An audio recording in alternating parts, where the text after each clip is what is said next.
واش سبق لك حسيتي أن شي لحظة في حياتك كتعيشها وكأنك عايشتيها من قبل؟ كتحسها مألوفة بلا ما يكون عندك أي ذكرى منها. هاد الإحساس اسميتو ديجا فيو، وكيحير العلماء والمفكرين وحتى الروحانيين. الديجا فيو كلمة فرنسية تعني سبق وشفت هاد الشي من قبل. هي إحساس قوي بالمألوف رغم أنه المكان أو اللحظة جديدة علينا فعلا. الناس كتحس أنها شافت المشهد من قبل، نفس الكلمة وقعت لها قبل، نفس الموقف حساته سابقا في شي وقت آخر. هاد الظاهرة مشي إحساس عادي، هي واحد الخدمة غريبة كيديرها الدماغ في جزء صغير من الثانية.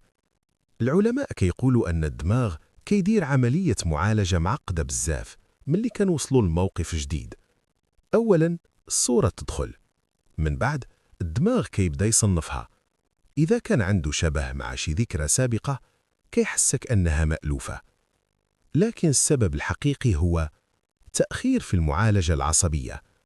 إشارات كهربائية كتوصل بطرق غير متزامنة.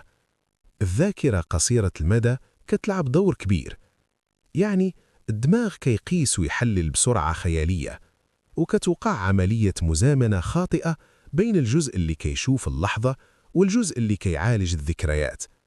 علم الأعصاب دار بزاف ديال الدراسات على الديجا فيو، مستشفيات وجامعات عالمية، تصوير بالرنين المغناطيسي EEG وقياس النشاط العصبي.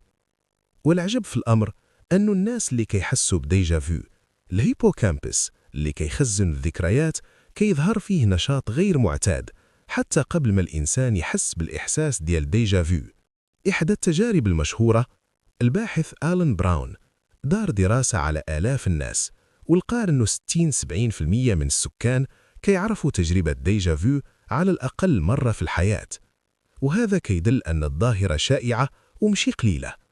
ممكن يكون تشابه بين مواقف حالية وأحداث قديمة، ممكن يكون نتيجة ضغط نفسي أو توتر، ممكن يكون اختلال بسيط في التنسيق بين الذاكرة والمعرفة. وأحيانا الديجا فيو كيظهر في الأشخاص اللي كتكون الذاكرة ديالهم قوية بزاف أو اللي كيعيشوا تجارب نفسية عميقة. العديد من الدراسات كتشبه الديجا فيو بحالة خاطفة من التعرف المسبق بلا ما كان عندنا سبب واضح.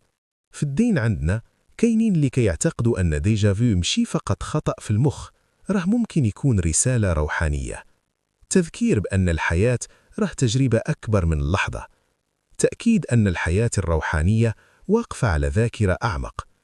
بعض الفقهاء كيقلوا أنها إحساس من القلب للتقرب من الإيمان.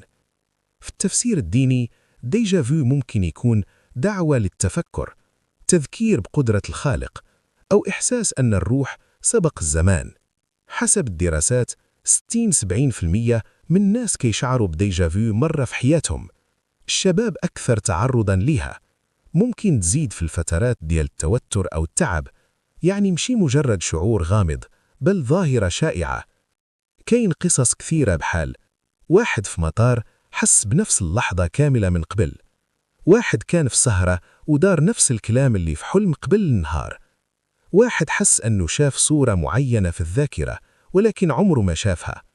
هاد النوع من القصص كيعطي إحساس باللي الديجا فيو مشي مجرد صدفة خفيفة، بل لحظات كتربط بين الواقع والحياة الداخلية ديال العقل.